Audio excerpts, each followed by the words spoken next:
আমার সঙ্গে উপস্থিত আছেন আমার চেয়ারম্যান সাহেব, আমাদের যে এলাকায় আমাদের জমি সেই এলাকার বর্তমান চেয়ারম্যান জিল্লু ভাই। তারপরে আছেন এখানে আমাদের সাব্বির ভাই, ওই এলাকার আওয়ামী লীগের ইউনিয়ন সেক্রেটারি, এবং বাদল ভাই আছেন আমাদের সদস্য, আমাদের মেম্বার আর কি, আমাদের ডাইরেক্টর একজন, আমাদের এমডি সাহেব হচ্ছে রাজিবুল। তারপরে এই ভাই আছে একজন আমাদের ক্লায়েন্ট, হ্যাঁ মিজান ভাই। এই আছি আমরা মোটামুটি। এখানে তার তরিকুল আছে, শাবনাজ আছে, নাতাশা আছে।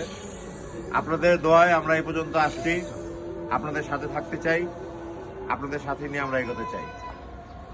চেয়ারম্যান সাহেব যদি আমাদের শুভেচ্ছা দোয়া করে যদি দুইটা কথা বলতেন তাহলে একটু আনন্দিত হতাম। আজকে খুবই একটা আনন্দের দিন। আমরা দেখতে দেখতে 1 বছর পার করলাম।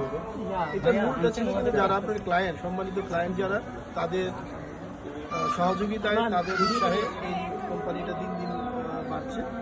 আমি স্থানীয়ভাবে আমরা যারা তারা এই কোম্পানি গঠন করার ক্ষেত্রে, এই কোম্পানি ডেভেলপমেন্টের ক্ষেত্রে, নিরাপত্তার ক্ষেত্রে এবং ক্লায়েন্টদের জমি, নিষ্কর্তক জমি বাছাই করার ক্ষেত্রে আমরা আমাদের যতটুকু জ্ঞান, শক্তি, প্রজ্ঞা আছে সেটা দিয়ে আমরা চেষ্টা করবো আপনাদেরকে ভালো জমি ও ভালো একটা উন্নত পরিবেশে এই হাউজিং কোম্পানি করার।